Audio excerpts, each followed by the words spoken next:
The singer R. Kelly is being accused of holding women in a cult where he dictates everything from what they wear to when they eat to what sexual activities he engages in them with to finally how they can communicate with the outside world. Now at this point it is very clear that R. Kelly is a person we must understand. Understand? Understand what? How a 50-year-old man has a damn near 25-year record of manipulating and engaging in sexual acts of women well under the drinking age. There is nothing to understand. As a matter of fact, understanding is probably what got us into this mess in the first place and why he isn't in jail where he belongs and why there is probably up to 5 women who are brainwashed under his control right now and who knows how many others who had singular one-night regrettable experiences with this human form of a monster. No, this compromising and empathizing with celebrities who are doing bad has to stop. I mean, okay, so we get out the fire and the pitchforks, we get the angry mob together, but then what?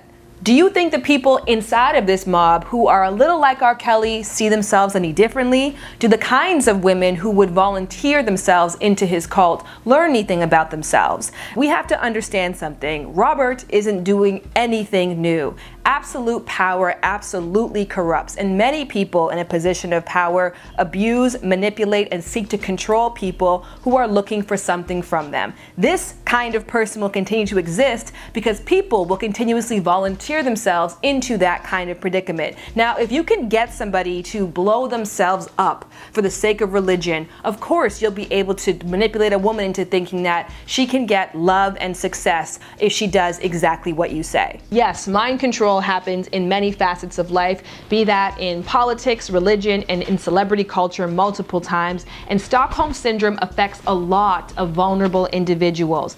To me, R. Kelly is not a one-off monster. He is one of many people who has found a way to do it legally in his personal life. So that's it. He hasn't been charged with anything criminal, so we might as well just work around him and accept that he's going to exist. What he is doing is unethical, uninformed abuse that is hiding under the umbrella of consent. Now, whether he's wised up or not and chosen women above the age of consent to try to mask his pedophilia, to me, that's exactly what this man is. He is a pedophile looking for his next vulnerable young thing to prey on.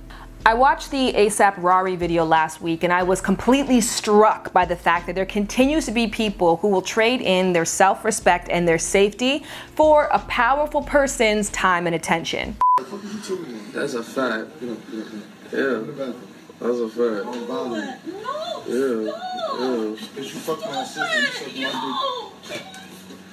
Barry, honestly, shut the fuck up, bitch. The fact of the matter is that the R. Kellys of the world will continue to exist as long as there are people out there who believe they have something to gain from them. And why would they not believe that? We live in a world that prioritizes money and success and shows using people like objects as one of the perks of getting money and success. R. Kelly is essentially living inside of a rap video, a self-centered, id-driven, sadist orgy where he is in control of everything from the guest list to the music, to the movements of those in attendance. Here is what the truth is. R. Kelly is an insecure, uncooked excuse of a human being. He seeks to control young and impressionable girls because he doesn't feel he has control over anything else in his unhappy, pitiful excuse of a life. These women are not puppets, as you call them. They are victims who need protecting, not lecturing. All right, so let me ask you a question. How do you think that we rectify this situation? For starters, as consumers, we have to stop supporting anything with R. Kelly's name on it. If money and power is how he manipulates these young girls into getting his way with them, we have to take those two things out of his possession. Second to that, as a society, we have to pursue criminal charges against R. Kelly. He has to be used as an example that we do not want this kind of person in society. And of course, those girls need to be placed into rehab. And finally, collectively, we have to stop supporting any kind of media that glorifies a person in power using their dominance to put people in compromising situations. And it doesn't just end with R. Kelly. So it starts with us using our dollar and our power and sticking to a very consistent message. What do you suggest?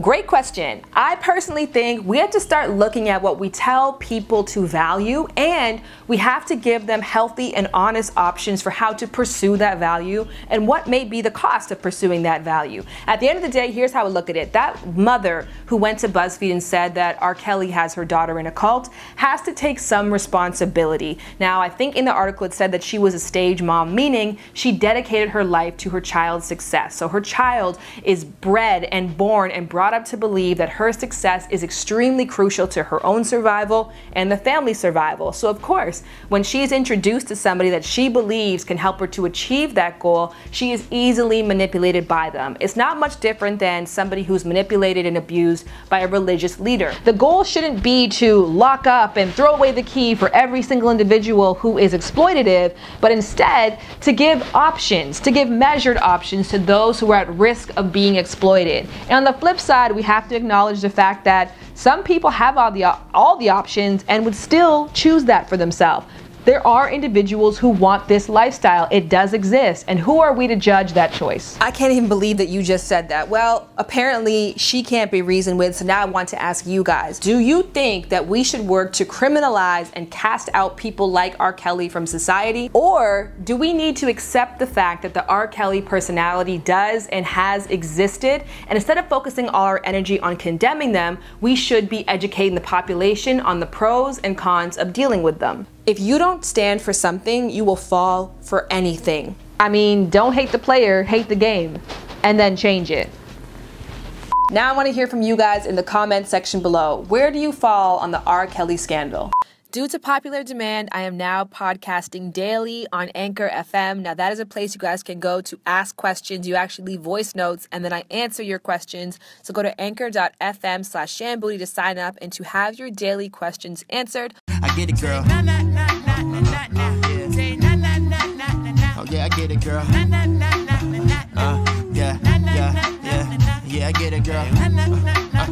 Oh. And if you don't know, get it, girl. Oh. Yeah, I get it, girl.